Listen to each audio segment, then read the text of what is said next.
Hello and welcome to Africa Focus on KOW TV. Today we begin our bulletin in the Horn of Africa. Now, Somalia is once again facing the threat of severe food shortages, this time due to below average rains and shrinking humanitarian support.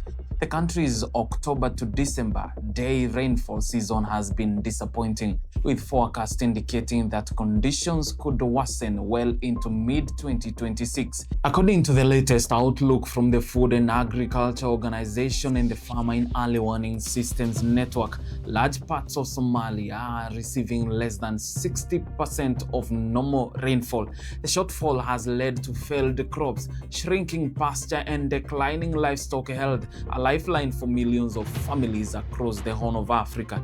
Now, aid agencies say the crisis is compounded by deep funding cuts. The United Nations Humanitarian Office in Mogadishu has warned that less than half of the country's relief appeal for 2025 has been funded.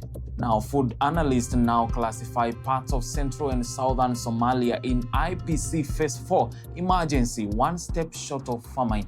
Local officials say water sources are drying up faster than expected, pushing families to migrate in search of pasture and relief food. Rural communities in Xidhnow, Bay and Bakul are among the hardest hit. For Somalia's neighbors, particularly Kenya and Ethiopia, the ripple effects are also being felt through rising maize and livestock prices across border towns.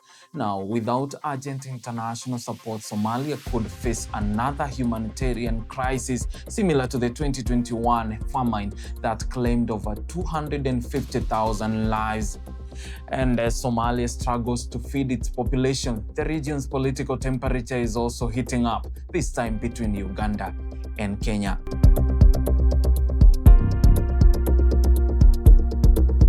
Uganda's President Yoweri Museveni has warned that landlocked African countries could one day face wars over access to the sea, a statement that's drawn both concern and curiosity in the Eastern African region. Speaking during a regional policy forum in Kampala, Museveni said that countries without direct access to seaports are at a long-term disadvantage and that the issue could, even resolved, become a source of regional conflict. The Ugandan leader, who has often pushed for self-reliance and stronger trade corridors, called for what he termed as African cooperation over shared resources, suggesting that access to the Indian Ocean should not be treated as exclusive to coastal states.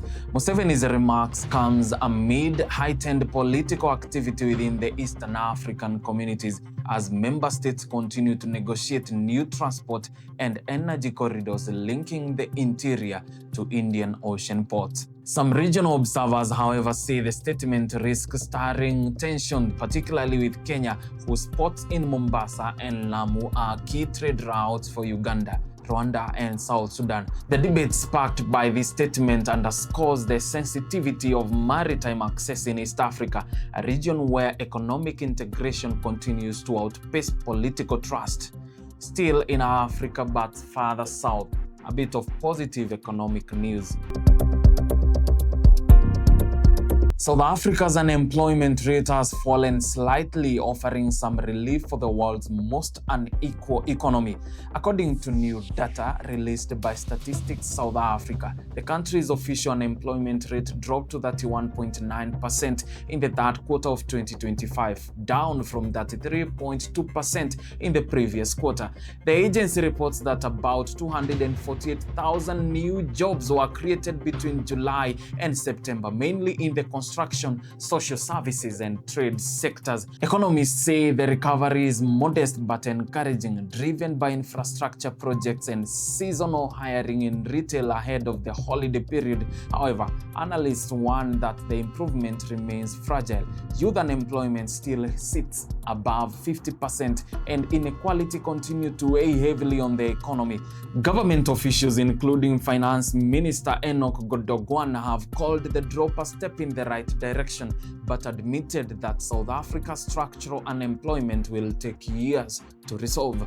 Now, across the African continent, experts say South Africa's economic performance could set the pace for regional recovery, with a stronger economy likely to boost trade and investment opportunities for neighboring countries such as Namibia, Zimbabwe, and Mozambique. That's your Africa Focus News Bulletin right here on KOW TV. I am Maurice Mbugwa coming to you from Nairobi, Kenya, with the latest developments shaping our continent. Thank you for watching.